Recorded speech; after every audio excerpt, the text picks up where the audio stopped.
Evolved Jiu-Jitsu. This is Marisol, she's going to help me out today. So today we're going to talk about the Omoplata. The Omoplata is a very basic submission that is going to attack the shoulder. It's important that you know the Omoplata. If you're starting out with your Jiu-Jitsu journey, this is definitely one that you're going to need to know because it plays off of a lot of stuff, especially as you get further and further on. Today though, I'm not going to get too detailed on different setups. I'm just going to set it up in one way, and that way it gives you something to work on. But just a basic Omoplata setup. So I've got Marisol here in my closed guard, and let's say I'm here in the closed guard. What I want to do, when I teach the Omoplata, I always teach, usually I start by, students learn the armbar from the guard, and then once they learn the armbar from the guard, then she pulls her arm out and they learn a triangle. Okay? So this is where we usually start from.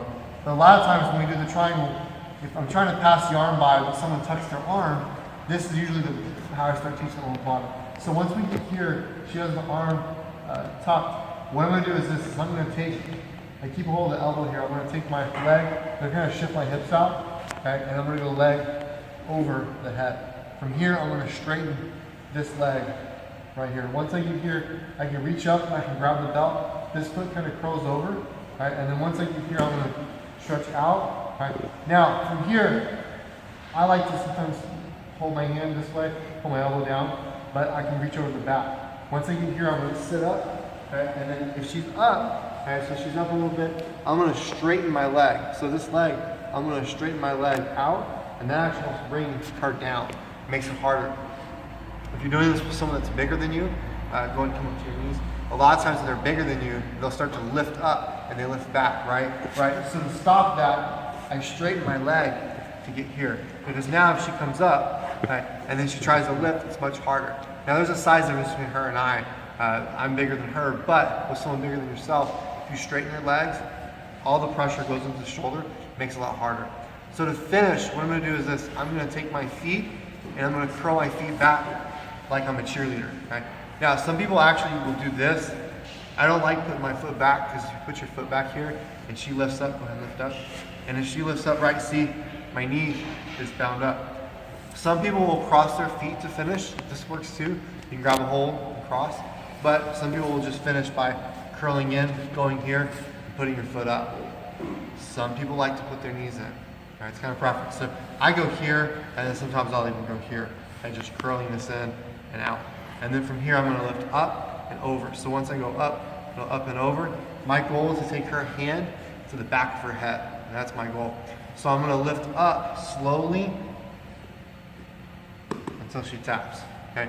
I'm leaving my hand over top of her because if I don't, and she goes to her knees, she can roll out of the Omoplata. Okay, and then I can miss the Omoplata, which isn't a bad thing because there's other things we can do from there to transition into, but it just makes it a little bit harder.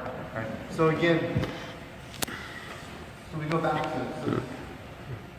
So on the Omoplata, the main thing I'm looking for with the Omoplata is that her arm is here, right? It's widening out, right? So even if we're here, if she starts to, I could do the same setup. I can change the setup a little bit, push the arm through the legs, pass it by, okay, hand at the neck, grab at the shoulder, leg over.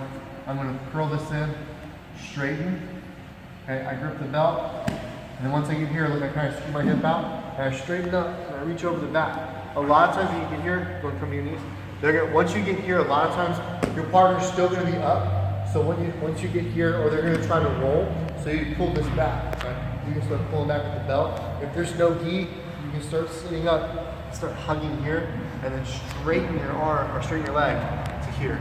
Okay? So the most crucial part of the Omoplata is this part here because this is the part where you're going to fight. You're going to get to here. So look, I'm holding on the arm, okay, and I can start to straighten if I need to. Okay? And someone starts to try to roll prematurely, which is one of the reasons why I actually like to grab into here, hold this way. So if she tries to roll, I can pull back. Or if she wants to hop over, go and start hopping. Right? I can start to control that. If I know she's going to hop, you can start grabbing the legs if you need to. But to finish Omoplata, once I sit up, I reach over the back. I'm going to straighten my legs, okay? And then from here, I'm going to curl my feet, keep my feet together, curl back, and I'm gripping up and over. Finish. So that is the omoplata. Again, it's a very essential technique for you to have within your arsenal. It's a very basic technique. That technique actually sets up a lot of other things, sweeps and other submissions as well. So, hey guys, thanks for coming out. We'll see you next time.